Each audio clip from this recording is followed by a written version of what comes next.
I've sat here with this typed out for an hour debating if I should post it. Sorry if it's stupid and not creepy.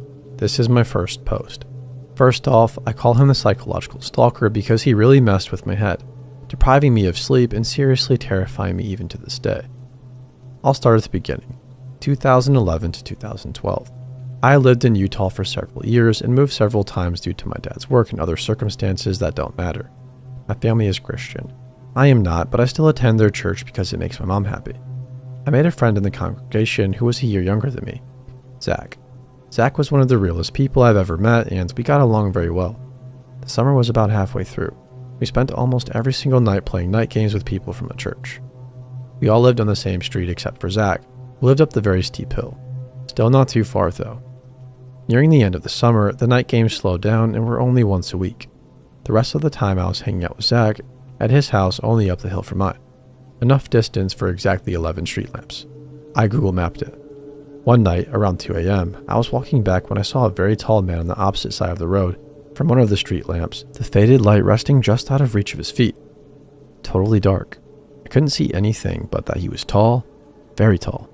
I could only assume he was at least 7 feet. I switched sides of the road so I was away from him. He turned as I walked past to watch me. At this point, I remember my rule to always carry a knife on me. I reached in my pocket to make sure my trusty spring-loaded knife was in my pocket, and sure enough it was. As I passed him, I got about 40 feet down the road from him, and he started walking behind me, keeping the distance of what I assume was about 40 feet. When I stopped, he did. He didn't get any closer than that. As this totally creeped me out but didn't really harm me, I disregarded it and went to bed, not telling my mom the next morning. The next day I told Zach what happened and hung out with Zach as normal. Had night games and went to his house for a movie. When it ended around 1:30 a.m., I walked home again, this time relieved to not find the man standing there.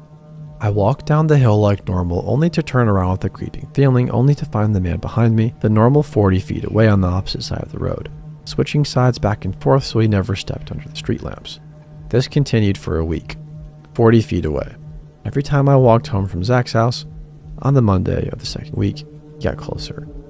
This started to really scare me. I had told my mom after the second incident and decided to tell her again. She put it off like she does with most things, reassuring me that the neighborhood is safe and if anything happened, I could scream and our neighbors would charge out with guns, which they have actually done before. Another week later, he got closer, this time only 10 feet from me. This time on the same side of the street as me, but switching sides on the road every time I passed under a street light as normal. This was the first time I ever got a look at him. His hat shadowed his face, and all I could see was his sunken cheeks. I stopped while he was on the same side of the street and turned around, knowing he wouldn't get closer, and I asked him, "Who are you?" Forcefully. No response. I pointed my knife in his direction and said, "I'm a Boy Scout. I've killed things with a knife, and I won't have a problem stabbing a man I feel threatened by." All he did was sigh and stand there. The first sound I ever heard him make, a freaking sigh, and yet it gave me goosebumps and scared the heck out of me. I stepped forward to see him better, but he jumped back. I stepped another step and he took a couple back. I considered running at him, but instead put my knife away and ran as fast as I could home, only looking over my shoulder once to see him wave at me as I ran. I got home and didn't sleep the entire night. Called Zach early the next morning and told him everything that had happened. He freaked out and said I needed to call the cops, but I refused and just tried to brush it off. That is when things got worse. He started appearing in the middle of the day. I would be outside skating or longboarding, far enough away I couldn't see any details, and whenever I went towards him, he would turn and run away. I never got close enough to see who he was. This made me break down and freak out. Why the heck was he doing this? Zach insisted we tell someone, but I stupidly refused. He stopped following me from Zach's house at night. Awesome, right? Wrong. So very wrong. This messed with my head. This absence scared me more than his presence. Where was he? Was he watching me? Is he near me? Is he going to try and grab me? Not knowing where he was more terrifying than ever before. Even now I'm shaking while typing this, just thinking about that night not seeing him. I didn't see him for 4 nights in a row, and Zach convinced me he was gone. Weeks went by and I returned to my normal life. We moved houses across the main road from that house, literally a 5-minute walk from the old one. Very close, still walking distance to Zach. School started and winter came. Winter break started. I hadn't seen Zach in a while, so I called him up and we decided to hang out. The day went by as normal and I went back home. No stalker in sight. It got really hot in my room, so I decided to crack the window just a little bit, letting the cold air seep in. I only planned to keep it open for a minute or two. I turned around to face my bookshelf, as I am a procrastinator and still hadn't unpacked my boxes of books. Then the single most terrifying thing that has ever happened to me occurred. I remember it so clearly. Wearing my Jack the Pumpkin King pajamas and a job for a cowboy metal band shirt, holding my favorite book, To Kill a Mockingbird, it happened. From behind me outside the window, I heard a familiar sound. The sigh. My blood went cold and my heart stopped, and I literally stopped breathing. I was paralyzed with fear. I quickly spun around, my eyes tearing up, to see an evil smile with sunken cheeks that I'll never be able to get out of my mind. He ran away from the window with a laughter that echoes in my mind as I type this. I ran over and slammed and locked the window. I screamed, and the next thing I remember is waking up on the floor with my mom next to me, saying she heard my window slamming, a scream, and something hit the ground really hard. After that, I never saw him again. Years have passed, and I still think of him. I check the locks on my doors and windows. A gun near my bed. A knife is always in my pocket.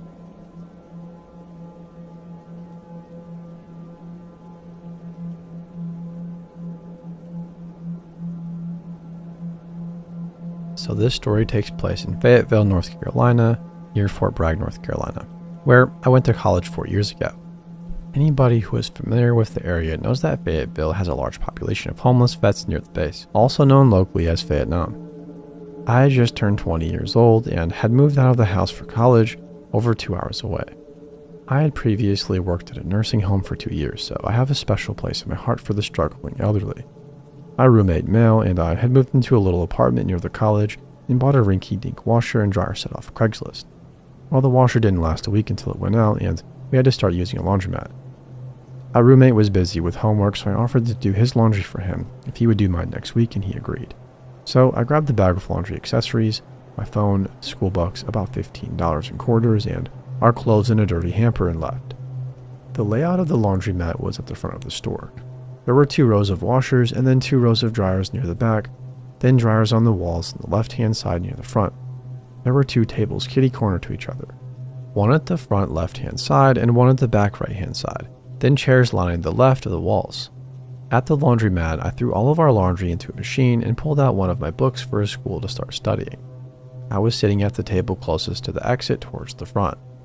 Out of the corner of my eye, a woman with a child is sitting down on the chairs to the left, and I see an elderly man with a military hat standing in the middle aisle, getting frustrated with the machine. It was really hard to watch, and I felt obligated to help him. I grabbed my bag with all of my laundry stuff to come to his aid and asked him if he would care for some help with the washer. He said yes, and I looked at the washer. He had no soap and was missing a quarter in the slots.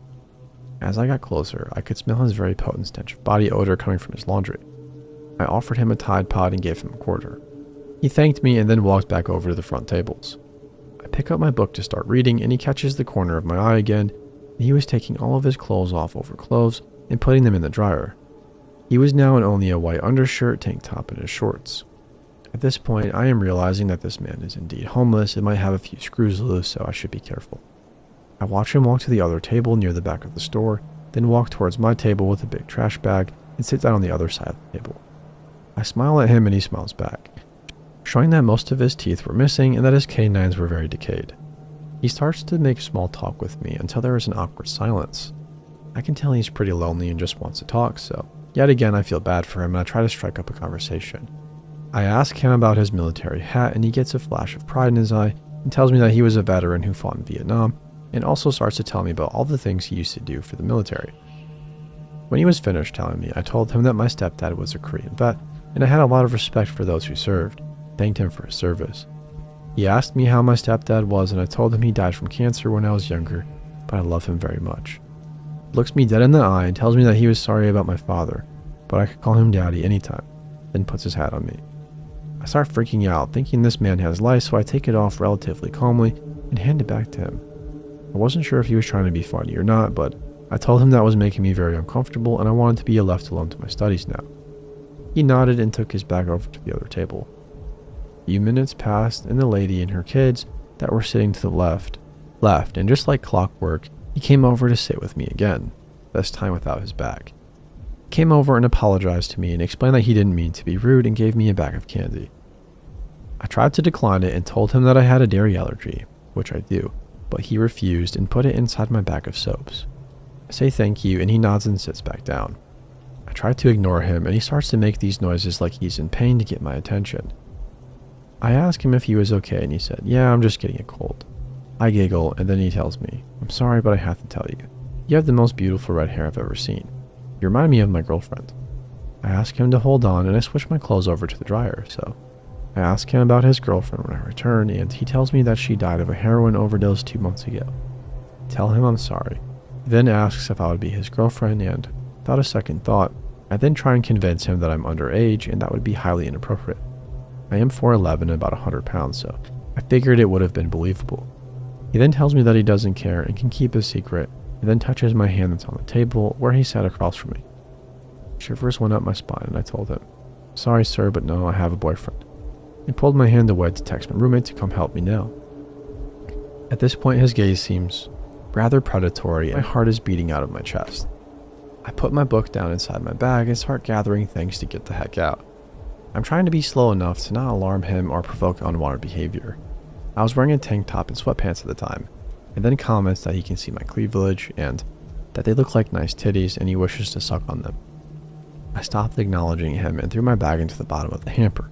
Started walking to the dryer where my clothes were, still sopping wet, and started shoveling them as fast as I could into the hamper.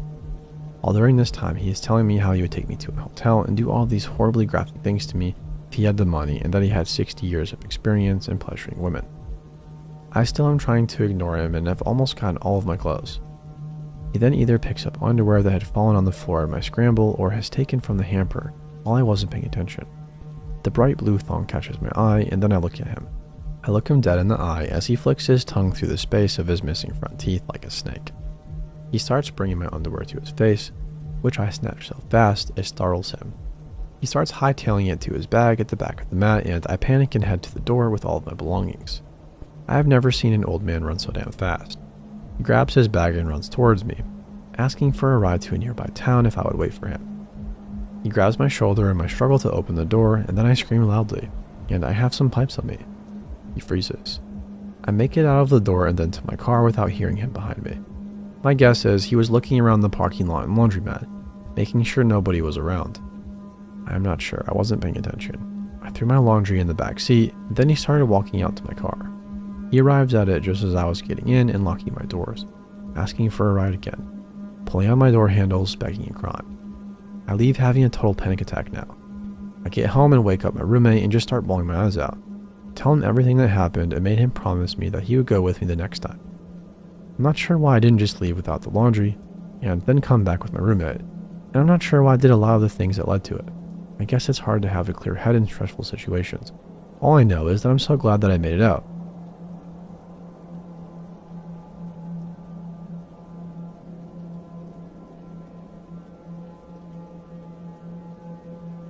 I was walking home to my dorm after a night class a week ago. This was at around 9 o'clock at night. Not especially late, but in the dead of winter, it's pitch black and freezing. I'd love to avoid this horrible, chilly walk, but winter classes and credits and graduation and blah blah blah. Not fun stuff. So I was walking and I noticed a set of footsteps behind me. This isn't unusual per se, but they appeared suddenly as though somebody had just dropped from the sky. The footsteps sped up until suddenly there was a man walking next to me. Not right next to me. He was about 10 feet away from me physically, but we were abreast. He was above 6 foot for sure. He was white with black hair, a gray beanie, and long, spindly limbs. I'd guessed that he was in his mid to late 30s. I was already freaked out that he was walking alongside me, but what he did next shot this whole thing straight into horror movie territory. He started imitating me, I guess, is the right word for it. I'm duck-footed, and he started imitating that, but extremely exaggeratedly, walking in big lurches with his feet splayed out. I was also bundled up against the cold and hunched over, so he hunched over too. I did not know this man at all, and he didn't even crack a smile while doing this. His eyes were blank, and he had a frown on his face. I started walking a little bit faster, and then he did too, still imitating me. I don't know if he was just trying to scare me, but I knew I was alone. And I'm a tiny girl, and this guy could easily overpower me. He was mocking me specifically and mocking my fear. I must have straightened my spine subconsciously, because he threw his shoulders back and started doing this cowboy swagger thing, still with these exaggerated movements as though he were doing it underwater. I was starting to get mad, mixed with being terrified. I tried to say, "What are you doing?" sternly and loudly, but it must have been barely a whisper. I didn't stop walking. He did nothing but sort of widen his eyes a bit at me, still like he was mocking me. You might be saying, "Hey, that doesn't sound very creepy," and maybe it doesn't. At that point, I was thinking maybe this was a messed up prank, but his utter silence and the over-exaggerated jerky movements were setting me right on the edge. And finally, as we were nearing a darker area with no street lamps, I decided to do something about it. Pulled out my keychain, which has one of those self-defense thingies shaped like a cat. I slipped it on and stopped, sticking out the keychain. "If you don't stop doing that and you don't get away from me, I'm stabbing you in the eyes," I said, still in that lame whispery voice. I was so nervous that I did a little giggle and added, "I don't give a crap, man." He started swaggering towards me, and I did this weird stabby motion to show him I was serious.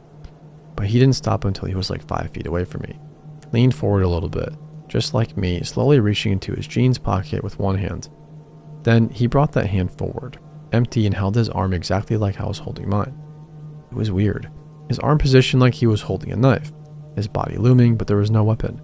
His eyes were crazy and angry, but he didn't do anything. He pulled back and just walked away. I'm not sure if I was in physical danger that night, but that dude scared the heck out of me. So let's not meet Mr. Mimic.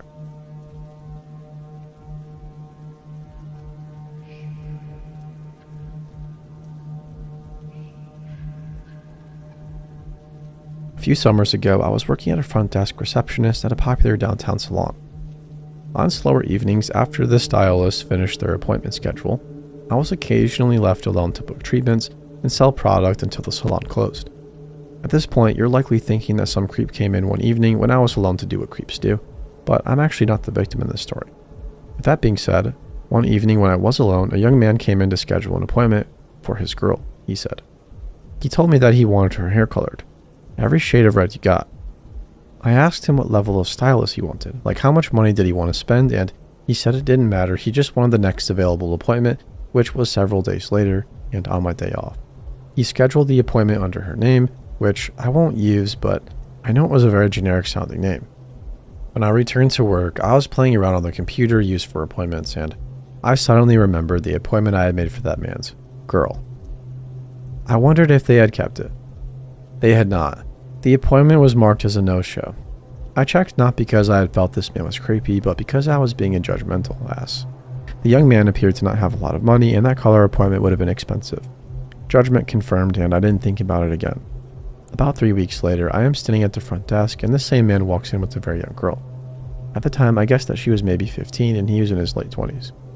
I glanced down at the name on the next appointment, and it was not the same name the man had previously given me, but it was an equally forgettable name. They approached me, and sure enough, he was checking her in for a color appointment. I suddenly went from judgment to full-on suspicion, but this girl did not seem scared or uncomfortable at all. In fact, she seemed very sweet and a bit dreamy. And he was perfectly pleasant, just as he had been before. I checked the young girl in and alerted the stylist that her appointment had arrived. I know the color was going to take a good 2.5 hours, but the man stayed the entire time. Most of the time, he just messed with his phone and ignored everything and everyone around him. At some point, our youngest receptionist, who was 16, came on for her shift. I don't remember noting if the man noticed her, but it just seemed like suddenly he was at the other end of the counter talking to her. Couldn't hear what was being said, but the body language and facial expressions indicated a confident man flirting with a young girl, who was shy but pleased with the attention she was receiving. Having once been a shy 16-year-old girl myself, I was 23 then. My red flags and alarm bells were marching in parade all around me. When the stylist who was coloring the young girl's hair went to the back office, I followed. "So, what kind of color are you doing?" The stylist rolled her eyes and said, "I'm coloring that girl's hair about 1,000,000 shades of red." So tacky. Cue the master of ceremonies, because this parade of red flags just reached the zenith. "Yeah, she'll regret that, but she kinda seems like a nice kid." The stylist shrugged and said, "She's kind of weird. Can hardly answer a simple question." "What do you mean?" "I don't know. She's just really airheaded. Doesn't even really seem to realize what's going on." Okay, I'm uncomfortable with all of this, but what the heck can I do? Call the police and say what?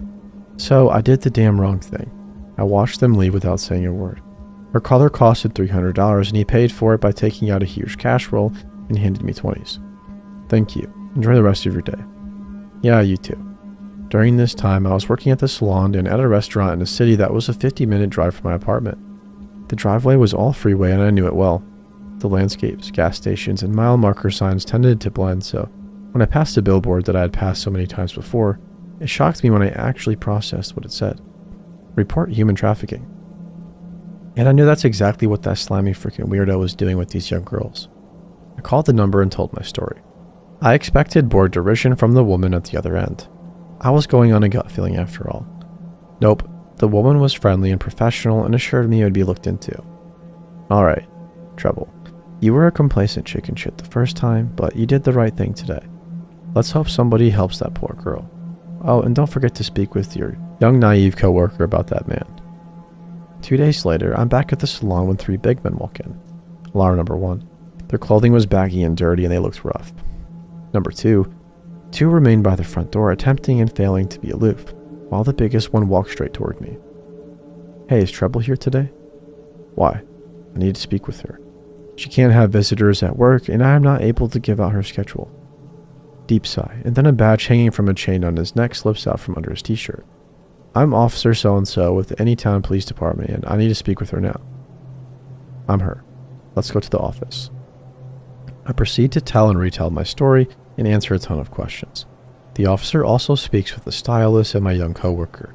I gave him the phone numbers that the man left for each appointment he made. They were different, and then the 3 undercover officers left. It's over. They took me seriously and they'll catch that piece of shit.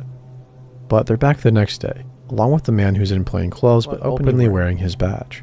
The same officer walks up to the counter and shows me a piece of paper. Is this her? He asks. I don't really know what I'm looking at except to say that it's an advertisement of some sort. It's 2 black and white pictures of a young girl in nothing but a thong and text is covered by the officer's hand. Also, I'm not sure if it's her. The girl in this picture looks very similar but a lot heavier. I tell the officer this and he says impatiently, well, what if she lost weight? Yeah, I guess it could be her then.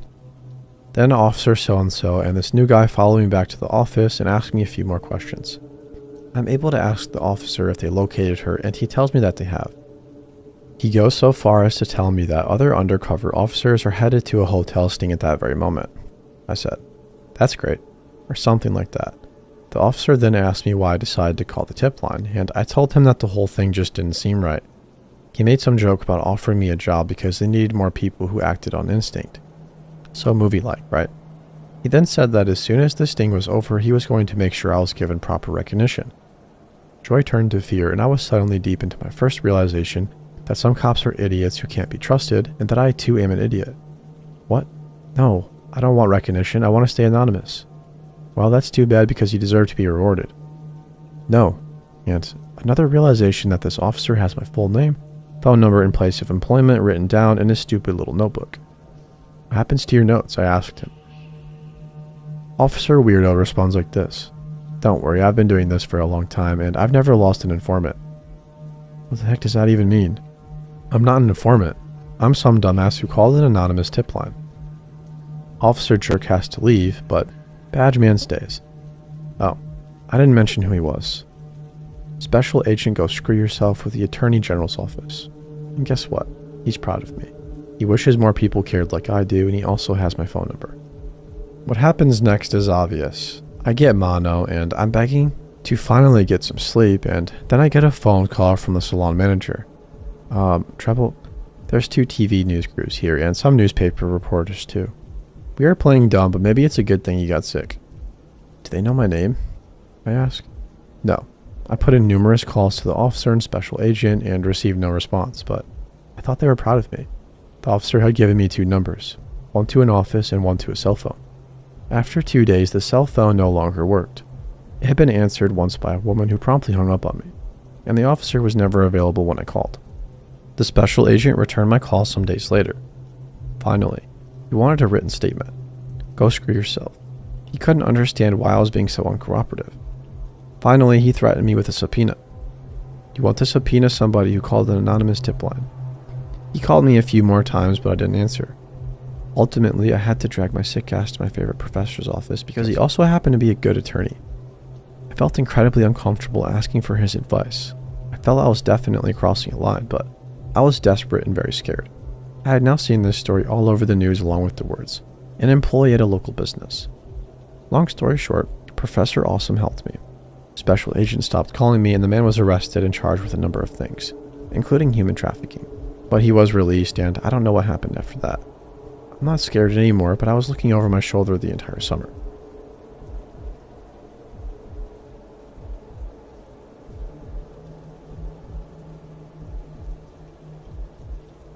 This happened to me over a decade ago, but I'll never forget the feeling deep in my chest, both that night and the next morning when the true nature of the situation became apparent. It was late December in a small Texas town. We had just received 5 inches of snow earlier in the day. I can't remember what time it was. All I remember is it was dark out and I was playing in my room. It's important to note that my room is made up of 2 rooms, a mud room with a door leading to our front, then my actual bedroom. The door was an older style wood door with all the old hardware and had a window on the top half. It had a window shade, but that wouldn't stop anyone from looking in if they wanted. Our room was the frontmost, with my parents' room being in the back of the house. I was in the mud room playing with my Hot Wheels when I felt something weird, like somebody was watching me. I was facing the door at this point and looked right up in the window. I was trying to focus on the little openings left by the window shade. I started looking for any reason to feel unsafe and run. After a while, I was sure that there was nothing, so I went back to playing. A few minutes later, I got the feeling again. This time, I didn't want to look at the door, but instead moved to where my back was now to the door. I was just hoping that it was all in my head. Just then, the most terrifying thing happened. There was a noise at the door, like the doorknob had been touched. I was still turned around, back facing the door. I was completely frozen at the metal-on-metal sound of the doorknob. It was moving. I didn't know how or why, but it was moving slowly, turning and testing the lock. I wanted to move, but I was frozen. It was like somebody glued every joint in my body. My chest felt like a car was parked on it. My parents had been in their shower all the way back at the house, leaving me at the front all alone, with the only room lit up being mine. Suddenly, the knob was not being gently moved. Somebody was turning with force. This door was one that had to be locked with a skeleton key so the knob could turn and open freely. Luckily, there were 2 dead bolts. Whoever was on the other side just figured out the knob was free to open. As soon as I heard the knob turn all the way, I sprung up to the wall about 5 feet from the door and back to the wall. The door fell silent and I found myself glued to the wall, unable to move. Then the knob turned slowly. I remember watching, waiting for it to turn all the way. When it did, whoever was on the other side of the door started trying to budge the door and pry it. At first it was easy going, but then they started pounding into the door with their foot. They only got 2 kicks in when I unfroze and screamed for my life. I sprinted to the back of the house to get my parents, and they asked me what was wrong, and I said somebody tried to break in. They ran and checked, and, not bothering to look outside though, I pleaded with them to go check. They just said my imagination was running wild, and it was with an animal or the old age of the house. They took one final look in my mudroom, not bothering to investigate any further. I was told to go to bed. It took me hours. I don't even remember falling asleep. All I remember is staring at the door from my bed, never taking my eyes off the doorknob. Suddenly, I was woken up by my parents, who were obviously distressed and seemed to be scared. My mom grabbed me by both shoulders and got right in front of me. She asked me very sternly what I thought somebody was trying to break in. When I told them this time, they seemed to listen. I was worried how serious they were as they asked me about everything. When I was done, they said they had to show me something. Took me to the front door and out to the front yard and pointed to my door near the driveway.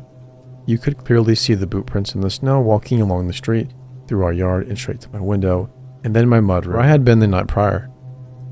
The police showed up and took a report, but nothing ever came of it, and I was never able to sleep well in the house. I can never forget what it felt like to go through this as a child, and to not have my parents believe me. But I'm just glad I wasn't home alone, and I'm very thankful for those deadbolts.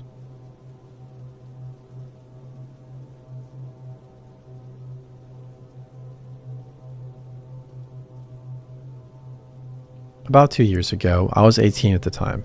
I worked at a spa in the downtown area of my city. It was nice because I lived just up the street in some apartment building, so I was able to walk to and from work, thus using much less gas. Working at a spa, I was used to weirdos, but this day was especially odd. Now before I continue, I should tell you about Horse. He was this homeless man that walked around downtown a lot. He usually wore jean shorts, an unbuttoned vest, snakeskin boots, and a cowboy hat. He hardly spoke any English. I'm not sure what his real name is. We always just called him Horse. My boss told me that he got the name from the police around town because They would get calls of a naked drunk man running around, and when they got there, they noticed he was hung like a horse, so to speak. He'd gotten better lately, and they didn't get calls about him anymore. Everybody said he was pretty harmless actually, and he looked it too. Anyways, just like every other day, I left my place and started walking to work, not knowing that when I got there, my boss was going to have me stay late. See, the building my boss was renting got expensive, so he decided to buy his own building only 3 doors down, and every day after work, some of us would walk over and work on it. It meant working 13 hours some days, but hey, I was getting paid for it. Everyone left earlier than me because once I started painting, I didn't want to stop. It was already 9:30 when I started locking up that night, and I was locking the office door. I noticed somebody standing outside the front door made of all glass. Never feeling worried in the area, I just put it off as a nosy passerby, but decided to leave out through the back anyways. I started walking home, and I heard the sound of heels clicking behind me. I picked up my pace, and so did the noise behind me. I looped around and ran back to the spot, as there are more street lights and an alarm system. I called a coworker that didn't live far away, and she came to pick me up so I could stay with her. I felt safe but uneasy. The next day at work, I told my boss I wasn't comfortable staying late unless I was told early so that I could bring my car. He understood and said he would make sure to let me know and keep an eye out for anyone stalky looking. That same day after lunch, Horace came through the door. It wasn't uncommon because he would come in and get free coffee or whatever that we had sitting out all the time. Today he walked straight into the desk, though it was me and 2 other girls sitting there. But we had Kelly talk to him since only she spoke Spanish. She let him talk for a second, him looking at me the whole time, before she yelled something angrily back. He calmly said something else, winked, and walked out. I asked Kelly what he said, and she kept refusing to tell me, not wanting to repeat the words. I got it out of her, regrettably so. He apparently said, I just wanted to come tell that Six that her ass looked good in her work pants last night and that she'd be a great F. I felt sick remembering last night before the feeling faded into confusion as to why he called me Six. My apartment number. He knows where I live. I felt my stomach turn, and I swallowed, asking what else he said before leaving. It was something about how the rumors of how he got his name were true. I felt so violated. I stayed with my friend for the next couple of days while I helped my boyfriend move into my apartment. He lived 3 hours away but decided that he would feel better living with me after hearing about the whole ordeal. I definitely felt safer with him there. I know I should have called the cops, but it seemed useless. He was just a drunk, and I knew he'd be released shortly after going in. He did stop following me and showing up at my work, but I would still see him watching me some days. I've moved since and got a new job. I know it could have been much worse, but Horse, let's not meet again.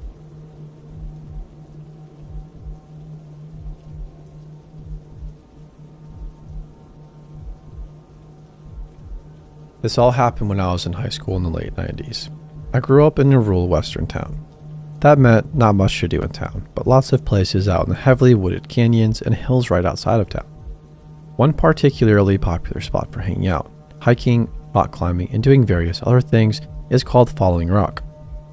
It's right along the rim of Dark Canyon, already spooking sounding enough, and features pine woods going from a highway straight out to a sharp, abrupt drop-off down a sandstone and limestone cliff.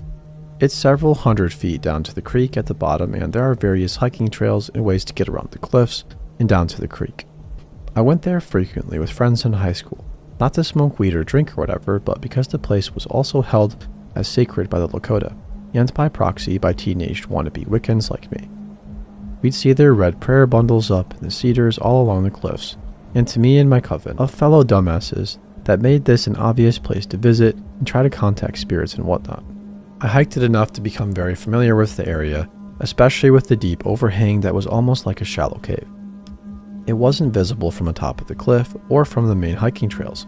I only learned about it after somebody else showed me how to get to it by scooting down a steep incline between 2 particular pine trees on my butt. Also, during this very confused time of my life, I had a best friend who was an extremely bad influence and kept getting me involved with older guys.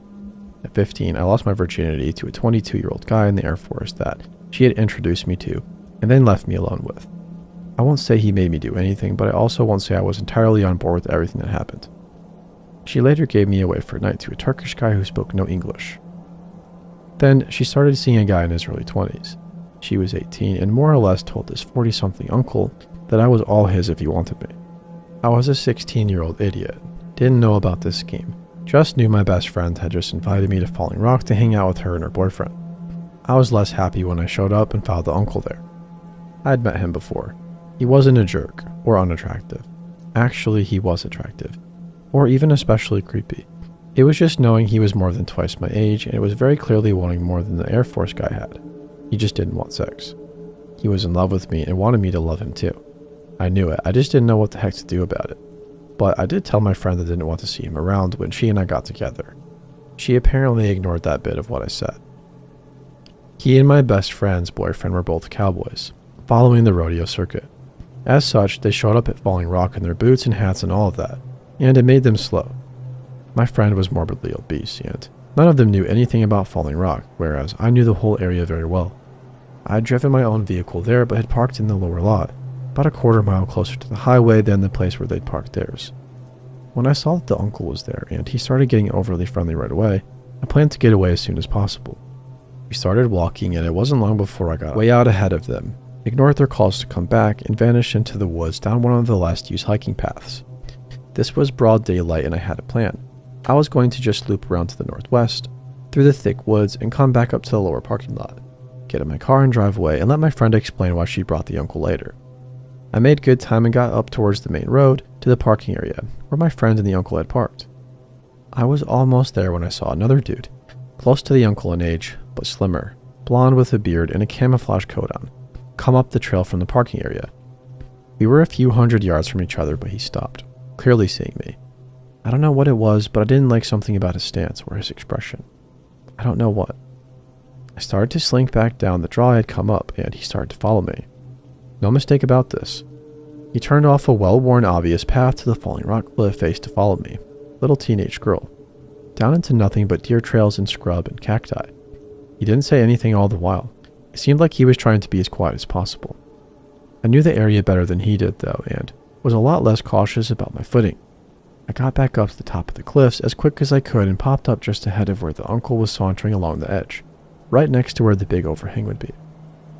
The uncle and I saw each other. I pointed back down the trail where the strange guy with the beard could clearly be heard stomping up behind me, and then I dropped down on my ass and boot scooted right out of sight. I got into the overhang and heard over my head this exchange between the uncle and bearded guy. "Hey, what the heck do you think you're doing?" asks the uncle, sounding absolutely mad. "I'm looking for my girlfriend. She just came up here." "Dark hair?" says the other guy. "Oh yeah? What color shirt is she wearing?" I was wearing a gray hoodie with my dad's college logo on it. "Gray," called the bearded guy. The uncle proceeded to go absolutely batshit, yelling and cursing and, based on the noise, throwing fallen tree limbs at the other guy. The other guy just ran. I could hear him thumping and crashing down the steep hillside not far from me.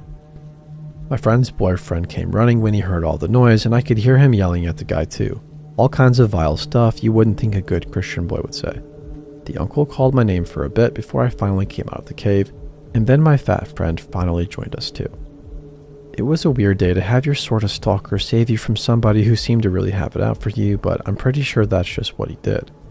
I wish I could say I did something better by him, but all I did was disappear.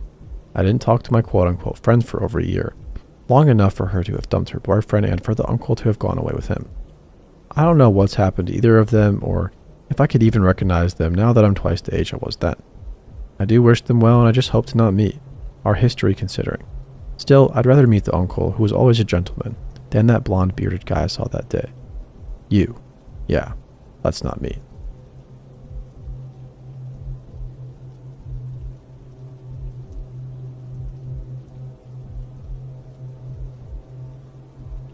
This happened 5 years ago when I was 14.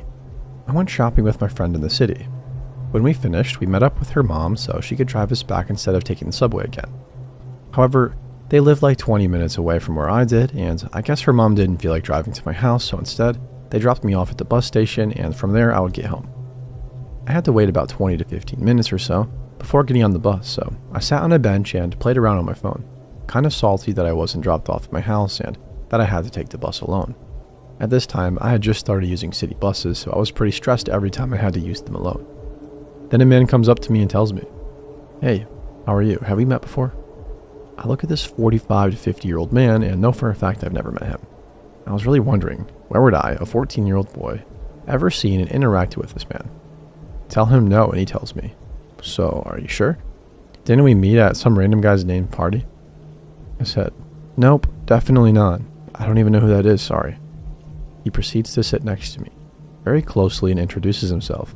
Well then, hi, my name is blank, nice to meet you. My bus was driving by, so I didn't hear his name, which was very unfortunate as I needed that information later on. I tell him, nice to meet you, I'm blank, and shake his hand. He asks where I'm headed. I tell him home, and then he asks me where it is. I tell him close. Asks me my age, and I tell him the truth. I'm 14. To which he replies, oh, you're not old enough to have sex yet. That really wasn't the reply I was expecting. At this point, I became extremely nervous, so I just started giggling at the situation. I nervously tell him, yeah, no, not really. He tells me that it's unfortunate, and I just smile, looking at the people around me to see if anyone is noticing what's going on. He asks me, do you speak Spanish? You look Latino, and I honestly reply, yes, I do. This is like my fourth mistake after telling him my real name, destination, and age. He switches from French to Spanish and whispers in my ear. It's unfortunate you're so young because you're so beautiful. Your smile, your eyes, your eyelashes, they all arouse me. I feel like a cat in heat just by looking at you. I'm getting so hard, he said. I'm giggling a little less now, but still smiling. The situation was so weird. I'm avoiding eye contact while I feel his hand on my thigh. He then grabs my chin to turn my head and make me look at him. Why are you looking away? Let me look at you. He then asks me, are you into guys? I tell him no, sorry, I'm not. I actually am, but this is when I finally decide to start lying. And he asks me if I'm sure. I reply yes, I'm sure, while putting my iPhone with its pink case in my pocket to hide the evidence. He says, that's too bad. I really would have liked to get to know you. Would you add me on Facebook and we could get to know each other? And I just tell him, I'm sorry, I'd rather not. He doesn't push any further and takes off. After that, I immediately text my friend what just happened and she freaks out. I get on the bus, arrive home, and tell my parents everything that just happened. My dad is infuriated and tells me we're going to the police. So we drive to the police station and start filing the report. This is where the man's name would have been useful, but I really didn't manage to hear it. Later that night, the officer called me for follow-up questions and told me they'd recently had frequent reports of a man talking to young boys in the area. After that day, nothing else happened. I always take the city buses, and my college is actually right next to the bus station. Yet, I've never encountered that disturbing man again. If I do, I really hope he doesn't come talk to me again. I'll try to handle this situation much better, but still, what a creep.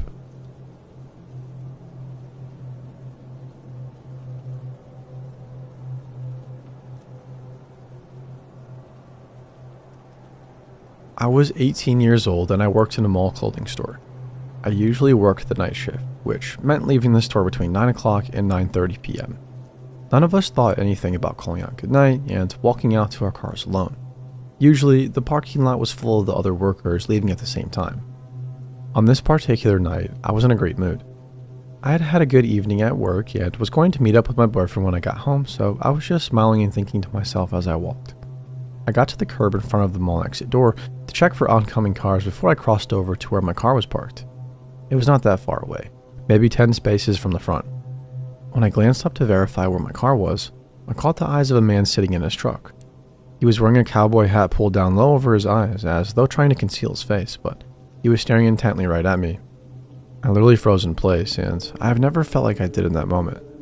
I snapped out of my trance and I ran as fast as I could past his truck into my car, which was only a few spaces away. This was before key fobs, so I needed my key to unlock the door. I always made fun of scary movies when the girl ran and dropped the keys trying to get in, but it really does happen that way. I was shaking so badly that I couldn't get the key in the door, and then I dropped the damn thing. I felt like I was in a bad movie. Seconds later, I was sitting in the car and shaking so badly I had to sit there for a moment or two before I could drive off. He had not chased after me. He did not leave, but continued to sit there. Later in the evening, after I had finally calmed down, I felt like an idiot thinking I had gotten scared of someone's husband picking up his wife after work. The next day I went back to work, the same night shift, and told everybody at work what happened and how scared I had been. I made fun of myself for being such a chicken, but I also made sure that somebody walked out with me later that night. I stood at the door of the mall ready to run back in if I saw anything off, but he was not there. I exhaled and my friend and I went to our cars, relieved that everything was alright. The following day at work, there was no talk of my fright from 2 nights ago, and it was business as usual. About halfway into my shift, the manager walked up to me and said she needed to speak with me. She turned around and walked up to a cop that I had not noticed was in the store. curious, I walked over and my manager wanted me to tell the cop about what had happened. I felt silly telling him for some reason because nothing had really happened. When I finished telling him my story, he started asking questions about the truck. Did I know what model it was, or the exact color? Did I know the year? I finally said something about how I did not want to get anyone in trouble and that I had just freaked out a little bit and it was no big deal. The cop then explained that the night before, one of the ladies leaving for the night had been kidnapped, driven around to the back of the mall into an unlit area, and had been beaten and raped. I felt myself get lightheaded and my vision went back for a moment, with it dawning on me that I had seen this guy. My description of the truck matched the description of the victims. Our guy was not wearing a cowboy hat. That was the only difference in our description. That was the beginning. Our city now has a serial rapist, and it took them years to finally catch him. His wife figured out it was her husband and turned him in. That was a scary time, and women were terrified to be alone after dark. At our mall, and I imagine the others as well, no one was allowed to leave alone. The mall parking lot was now lit up 360, and they had security on site making sure we were all safe. We also started a chain call between the stores to let another know if you saw anyone that made you suspicious or frightened, so that everyone would be on guard. I always felt guilty for that woman being attacked.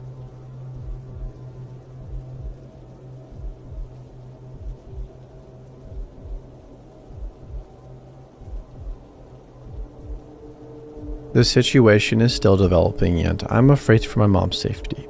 We have reported it to the police and they have patrolled the area a few times but don't seem to be taking it too seriously. If you have any suggestions or theories, I would greatly appreciate it. My mom and I live alone in the rural Midwest. Closest neighbors are about a mile away. Thursday morning, my mom walked to her car to find small pieces of paper blowing around in the grass around her car and a bag sitting on top. The notes are very disturbing and sexually graphic. Some of them imply that he is watching her and that he can see her at the very moment. Inside the bag, 2 glass dildos. She is not a very social person and she doesn't have any enemies or even friends who would do this. She reported it to the police right away. One of our neighbors drove by our house that same morning and noticed a man in his 20s, with rotting teeth and brown hair, walking down our gravel road away from our house. They asked him his business and he claimed to be waiting for a ride, indicating his car had broken down or something. That night, a man fitting that description knocked on our door. One that we never used, by the way. She was alone, so she turned the lights off and called the police. They didn't arrive for 45 minutes. She said he was wearing a large black cowboy hat and carrying 2 large bags.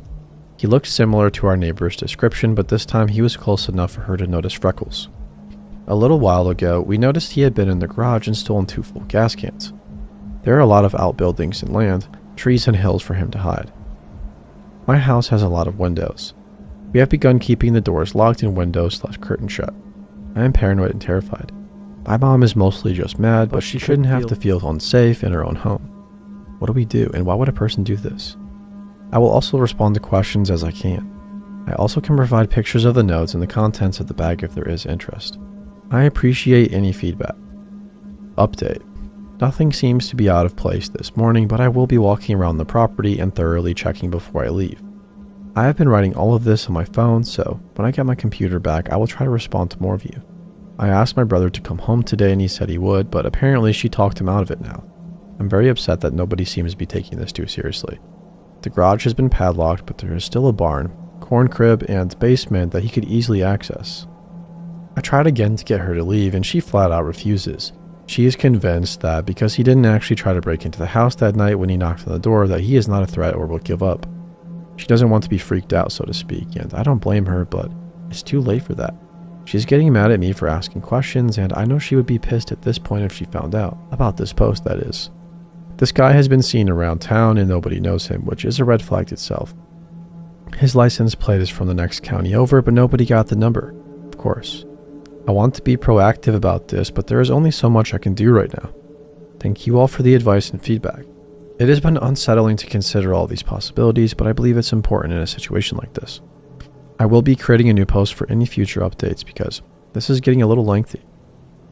Thank you all again from the bottom of my heart. Final update, perhaps. Nothing has happened since those first few days to my knowledge. We are still here and things seem to have settled down a bit. Got a lock for the garage, although she doesn't always keep it locked. And the gun is out. At this point, I really think this was mistaken identity, or at least an easily discouraged crazy person. I really appreciate the concern and advice. I didn't expect this to get so many responses. Fortunately, the guy has not been caught, and I am home alone a lot now. I never used to be afraid. I hate that he took that from me. I'll be sure to update you guys if anything changes. Thanks again.